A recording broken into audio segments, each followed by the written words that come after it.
Radio Pakistan भिटशा ते सूतल कुरान जी नशरियात जी शुरुआत थी वई, जंहिंजो जल्द बाक़ायदा इफ्तिताह वफ़ाक़ी वज़ीर अहसन इक़बाल कंदो।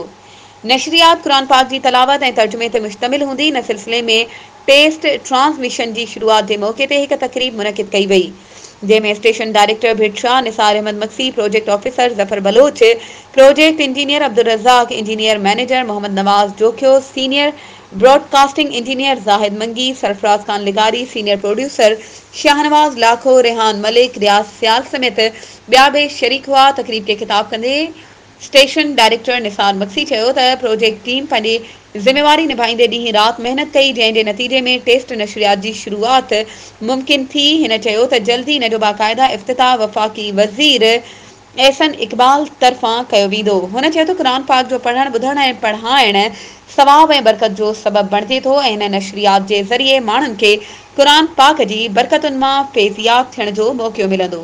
वधीक ख़बरुनि ऐं अपडेट्स जे लाइ असांजे चैनल खे सब्सक्राइब कयो ऐं हा, बेल आइकन खे प्रेस करणु न विसारिजो त जीअं असांजी हर नई अचण वारी वीडियो तव्हां ताईं पहुची।